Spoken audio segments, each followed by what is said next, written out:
So today I'm going to talk about the game that broke my heart because it was just wasted potential. But before we do that, a bit of backstory and context first, so things start to make more sense later in the video.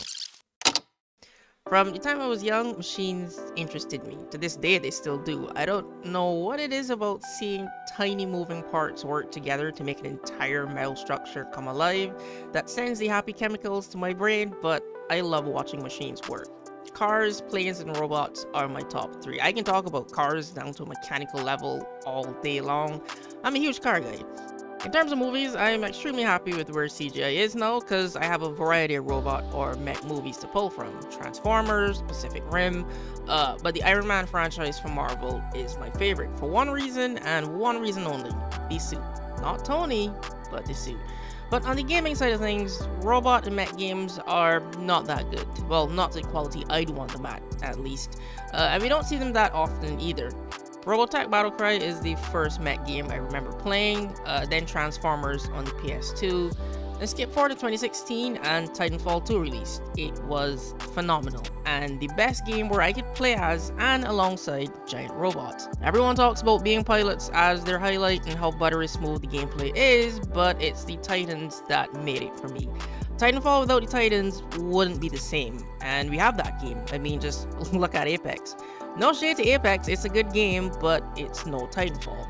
As great as Titanfall was, I thought that was the best I was going to get in terms of being able to play mech games. And then in 2019, I saw the trailer for a game that showed me exactly what I was looking for.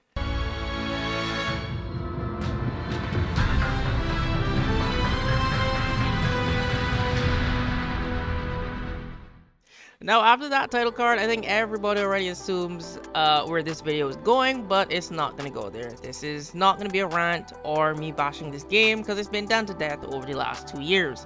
It's also not going to be a deep dive on what went wrong. If you want to see that, the XPlay channel recently did a behind the scenes video on why Anthem turned out the way it did.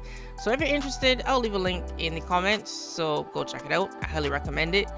In fact, watching that video kind of reignited my frustrations and made me decide now's the time to make this video. Now, the reason Anthem frustrated me is much different from everyone else's. It's not the usual bugs or how bad the story was, so I was disappointed type of reasons. I'll be honest, I think about Anthem every couple of months, then I get a little bit sad and then forget about it again, and that cycle has kind of been repeating for like 2 whole years. To say Anthem had potential is an understatement. The amount of hype it generated shows how badly people wanted it. The story execution wasn't that great, let's not even sugarcoat that, but the concept? The potential for DLCs and content was limitless. They could have had content for literal years like Destiny. You have an object called the Anthem that's basically the source of creation itself. Now, because creation and destruction are two sides of the same coin, that's what the Anthem did. It could create monsters and environments, but it also destroyed things in the most spectacular ways. Huge lightning storms called cataclysms, just tearing everything up on the inside. It could flip gravity in an area and create pocket dimensions. You name it, the Anthem could do it. It couldn't be tamed or harnessed, and not many people understood it. There was no real reason, it just did this because it simply could. Your job was just to stop storms and kill monsters. Damage control in a mech suit, that was basically your job. That was the game. Now, that's how they set the stage. They could have had content again for years. New DLC with different environments, icy mountains, underwater dungeons, probably a volcanic level, and all different types of enemies, and without worrying about retconning and messing up the lore and overcomplicating it, because they could simply just say, yeah, this DLC place now exists because the Anthem created it because it wanted to. Now go have fun. And it could have been that simple. There's 1 of 3 things that'll make me instantly buy a game: good customization, robots, or an open world game with unique traversal. And Anthem had all 3, so it was a no-brainer for me. I keep thinking about it because Anthem is one of the most unique games I've ever played. Yes, it was a broken, unoptimized mess, but the gameplay is why I kept going back. Every time it crashed, I restarted it. You can play the most perfect game with no bugs, but if it's not unique in some way, it's not going to be memorable.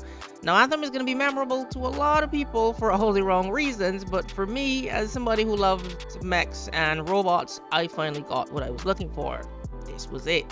To this day, I haven't played another game that gave me the feeling of freedom when flying around Anthem's world. No other robot game has captured the look and feel I was looking for. The sounds,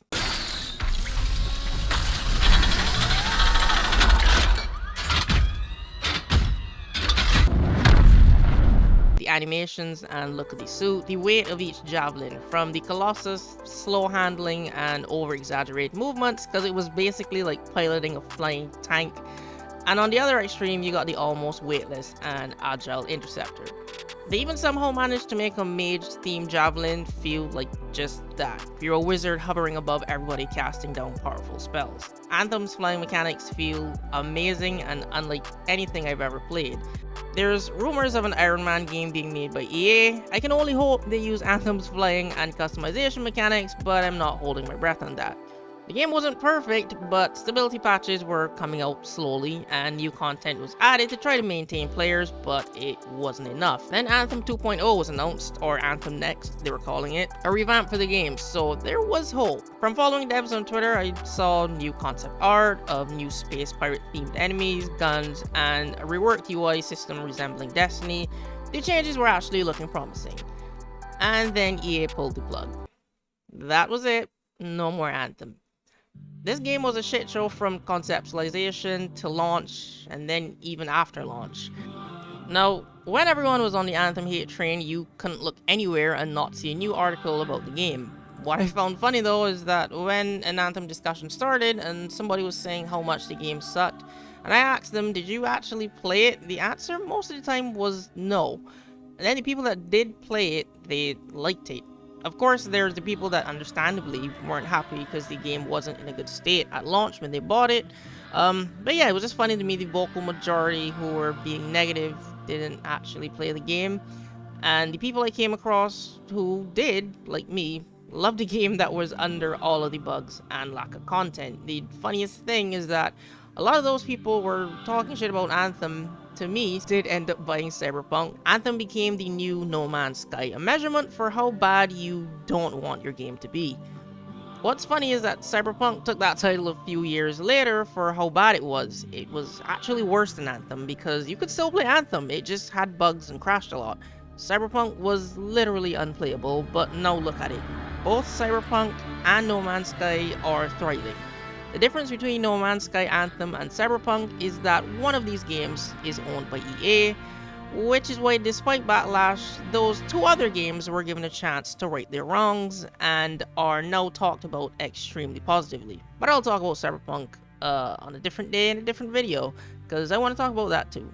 I don't think we'll ever see another game like Anthem because I don't think any studio in their right mind, well, not even studio, let's go above that. I don't think any investors or publishers in their right mind would approve a pitch from a developer with anything along the lines of, we want to do what Anthem did, but do it better. The word Anthem in the gaming realm has such a negative connotation now and immediately evokes a negative reaction. I have a whiteboard where I write video ideas, and when I played the Anthem beta, whenever it decided to work, I filled the entire board with different video ideas in one night, and I only got to make 5 of those, unfortunately, because most of those ideas were based on content they promised that we never got. And also, when I saw Anthem go up in flames and people were tearing it apart and jumping on any Anthem-related content with hate, that made me hesitant to even make Anthem videos, because I'll be honest, younger me couldn't handle negative comments under my videos because I wasn't that confident in my content. I mean, I'm still not that confident in my content now, but now I'm older, I don't really care. I make videos about what I want, and if people don't like it or leave negative comments, it doesn't really bother me because the internet's not a real fucking place anyway.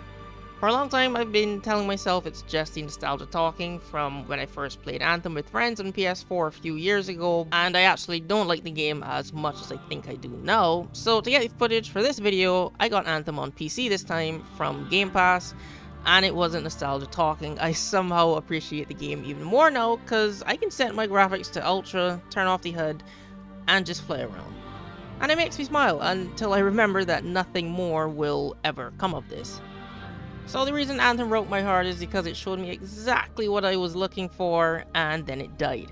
It gave me a small taste of what I was searching for years, and then took it away. Now, some people may say, well, at least you got to play it, so Now you know what you're looking for, but that reminds me of that saying, it's better to have loved and lost than to have never loved at all. But I think that statement's bullshit because personally, I'm of the belief you can't miss what you never had.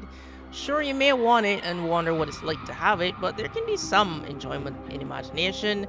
But to know you got exactly what you wanted, but only for a short moment and you'll never get it again, I think is arguably worse. So for that reason, I kinda wish I never really played Anthem in the first place, because then Titanfall 2 would still be at the top of my list for the best mech game I've played and not leave me wanting more, knowing I'll never get it.